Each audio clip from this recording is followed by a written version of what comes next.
ನಮಸ್ಕಾರ ಸ್ನೇಹಿತರೆ, ಇವತ್ತಿನ ವಿಡಿಯೋದಲ್ಲಿ ನಾನು ನಿಮಗೆ ಫ್ರೆಶ್ ಹಸಿ ಬಟಾಣಿಯಿಂದ ಪರೋಟ ಮಾಡೋದು ಹೇಗೆ ಅಂತ ತೋರಿಸ್ಕೊಡ್ತೀನಿ. ಇದು ತುಂಬ ಟೇಸ್ಟಿಯಾಗಿರುತ್ತೆ, ಹಾಗೆ ಮಾಡೋದು ಕೂಡ ತುಂಬಾ ಈಸಿ. ಪರೋಟ ಮಾಡೋದಕ್ಕೆ ಮೊದಲಿಗೆ 1.5 ಕಪ್ ಗೋಧಿ ಹಿಟ್ಟು, ಅರ್ಧ ಸ್ಪೂನ್ ಉಪ್ಪು, 1 ಸ್ಪೂನ್ ತುಪ್ಪ ಹಾಕೋದ್ರಿಂದ ಪರೋಟ ಲೇಯರ್ ತುಂಬ ಟೇಸ್ಟಿಯಾಗಿರುತ್ತೆ. ಫಸ್ಟ್ ಉಪ್ಪು ಮತ್ತು ತುಪ್ಪನ ಹಿಟ್ಟಿನ ಜೊತೆ ಚೆನ್ನಾಗಿ ಮಿಕ್ಸ್ ಮಾಡಿ. ಈಗ ಸ್ವಲ್ಪ ನೀರು ಹಾಕಿ ಮಿಕ್ಸ್ ಮಾಡಿ. ಚಪಾತಿ ಹಿಟ್ಟಿಗಿಂತ ಹಿಟ್ಟು ಸ್ವಲ್ಪ ಸಾಫ್ಟ್ ಆಗಿರಬೇಕು. ಕೊನೆಯಲ್ಲಿ ಅರ್ಧ ಸ್ಪೂನ್ ತುಪ್ಪ ಹಾಕಿ ಇನ್ನೊಮ್ಮೆ ಹಿಟ್ಟನ್ನು ಚೆನ್ನಾಗಿ ನಾದಿಕೊಳ್ಳಿ.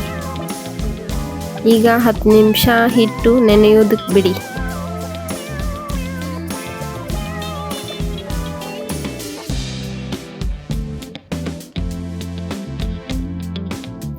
ಆಮೇಲೆ ಒಂದು ಪ್ಯಾನ್ಗೆ 2 ಗ್ಲಾಸ್ ನೀರು ಬಿಸಿ ಮಾಡಿ, ಆ ನೀರಿಗೆ ಅರ್ಧ ಸ್ಪೂನ್ ಉಪ್ಪು, ಅರ್ಧ ಸ್ಪೂನ್ ಸಕ್ಕರೆ ಹಾಕಿ. ಸಕ್ಕರೆ ಹಾಕೋದ್ರಿಂದ ಹಸಿ ಬಟಾಣಿ ಕಲರ್ ತುಂಬ ಚೆನ್ನಾಗಿ ಬರುತ್ತೆ. ಉಪ್ಪು ಸಕ್ಕರೆ ಎರಡೂ ಕರಗಿದ ನಂತರ ನೀರು ಕುದಿಬೇಕಾದ್ರೆ 2 ಕಪ್ ಫ್ರೆಶ್ ಹಸಿ ಬಟಾಣಿ ಹಾಕಿ ಬಟಾಣಿ ಸ್ಮೂತ್ ಆಗೋವರೆಗೂ 5-6 ನಿಮಿಷ ಬೇಯಿಸಿ. ಅಷ್ಟರಲ್ಲಿ ಮಸಾಲೆಗೆ 4 ಹಸಿಮೆಣಸಿನಕಾಯಿ, 5-6 ಎಸಳು ಬೆಳ್ಳುಳ್ಳಿ, 1 ಇಂಚು ಶುಂಠಿ ಇದನ್ನು ಕುಟ್ಟಿ ಪೇಸ್ಟ್ ಮಾಡಿಕೊಳ್ಳಿ. ಮಿಕ್ಸರ್ಗೆ ಹಾಕಿದರೂ ಕೂಡ ನಡೆಯುತ್ತೆ, ಆದರೆ ಈ ರೀತಿ ಕಲ್ಲಲ್ಲಿ ಕುಟ್ಟೋದ್ರಿಂದ ಟೇಸ್ಟ್ ತುಂಬ ಚೆನ್ನಾಗಿ ಬರುತ್ತೆ. ಈಗ ಇದನ್ನು ಒಂದು ಪ್ಲೇಟ್ನಲ್ಲಿ ತೆಗೆದುಕೊಳ್ಳಿ.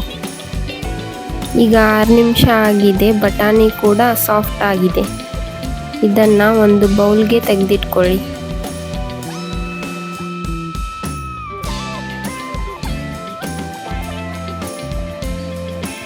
ಈ ರೀತಿ ಕೈಯಿಂದ ಒತ್ತಿ ಪ್ರೆಸ್ ಮಾಡಿ ನೋಡಿ ಹಸಿ ಬಟಾಣಿ ಕುದ್ದಿದೆಯಾ ಇಲ್ವಾ ಎಂದು.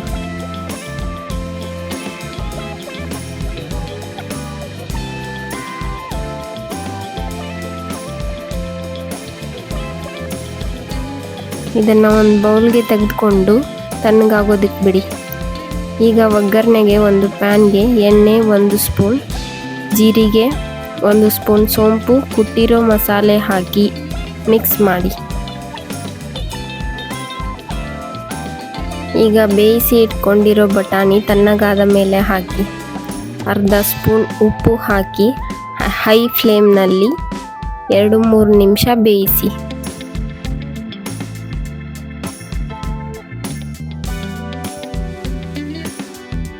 ಈಗ ಗ್ಯಾಸ್ ಫ್ಲೇಮ್ ಕಡಿಮೆ ಮಾಡಿ ಸ್ಮ್ಯಾಶರ್ನಿಂದ ಬಟಾಣಿ ಸಾಫ್ಟ್ ಆಗೋ ಹಾಗೆ ಸ್ಮ್ಯಾಶ್ ಮಾಡಿ. ಆನಂತರ 1/4 ಸ್ಪೂನ್ ಕಾಳುಮೆಣಸಿನ ಪುಡಿ, 1 ಸ್ಪೂನ್ ಚಾಟ್ ಮಸಾಲ ಹಾಕಿ ಚೆನ್ನಾಗಿ ಮಿಕ್ಸ್ ಮಾಡಿ. ಚಾಟ್ ಮಸಾಲ ಇಲ್ಲ ಅಂದರೆ ಆಮ್ಚೂರ್ ಪೌಡ್ರ್ ಕೂಡ ಹಾಕ್ಬೋದು. ಈಗ ಕೊನೆಯಲ್ಲಿ ಕೊತ್ತಂಬರಿ ಸೊಪ್ಪು ಹಾಕಿ ಚೆನ್ನಾಗಿ ಮಿಕ್ಸ್ ಮಾಡಿ. ಈಗ ಮಸಾಲೆ ರೆಡಿ ಆಯಿತು. ಇದನ್ನು ಒಂದು ಪ್ಲೇಟ್ಗೆ ಹಾಕಿ ತಣ್ಣಗಾಗೋದಕ್ಕೆ ಬಿಡಿ.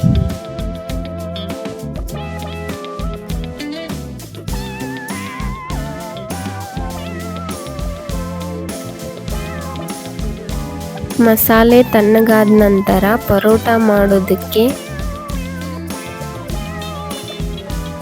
ನಾದಿರೋ ಹಿಟ್ಟಲ್ಲಿ ಸಣ್ಣ ಉಂಡೆ ಮಾಡಿ ಅದನ್ನು ಕೈಯಿಂದ ಈ ರೀತಿ ಪ್ರೆಸ್ ಮಾಡ್ತಾ ಅಗಲ ಮಾಡಿಕೊಂಡು ಅದರಲ್ಲಿ 2 ಸ್ಪೂನ್ ನಾವು ಮಾಡಿಟ್ಕೊಂಡಿರೋ ಮಸಾಲೆ ಹಾಕಿ ಸ್ಟಫಿಂಗ್ ಮಾಡಿ ಕೈಯಿಂದ ಪ್ರೆಸ್ ಮಾಡ್ತಾ ಕ್ಲೋಸ್ ಮಾಡಿ. ನಾನಿಲ್ಲಿ ತೋರಿಸ್ತಾ ಇದ್ದೀನಲ್ಲ, ಇದೇ ರೀತಿ ಮಾಡಿಕೊಳ್ಳಿ.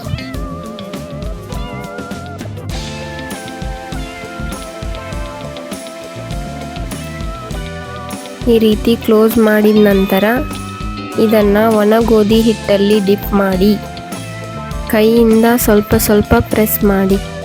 ಈ ರೀತಿ ಮಾಡೋದ್ರಿಂದ ಸ್ಟಫಿಂಗ್ ಎಲ್ಲ ಕಡೆನೂ ಸಮವಾಗಿ ಬರುತ್ತೆ. ಈಗ ಇದನ್ನು ಲಟ್ಟಿಸಿ ಒಂದು ಪ್ಲೇಟ್ನಲ್ಲಿ ತೆಗೆದಿಟ್ಕೊಳ್ಳಿ. ಹೀಗೆ 2-3 ಪರೋಟ ರೆಡಿ ಮಾಡಿಕೊಂಡು ತವಾ ಬಿಸಿ ಆದಮೇಲೆ ಪರೋಟ ಹಾಕಿ ಎರಡೂ ಬದಿ ತುಪ್ಪ ಅಥವಾ ಎಣ್ಣೆ ಹಾಕಿ ಚೆನ್ನಾಗಿ ಬೇಯಿಸಿ. ತುಪ್ಪ ಹಾಕಿದರೆ ಪರೋಟ ತುಂಬ ರುಚಿಯಾಗಿರುತ್ತೆ. ಸೊ ಫ್ರೆಂಡ್ಸ್, ಈ ವಿಡಿಯೋದಲ್ಲಿ ತೋರಿಸಿರೋ ಹಾಗೆ ಎಲ್ಲ ಟಿಪ್ಸ್ ಫಾಲೋ ಮಾಡಿ ಮಾಡೋದ್ರಿಂದ ಪರೋಟ ಸ್ಟಫಿಂಗ್ ಹೊರಗೆ ಬರೋದಿಲ್ಲ, ಹಾಗೆ ತುಂಬ ಟೇಸ್ಟಿಯಾಗಿ ಕೂಡ ಬರುತ್ತೆ.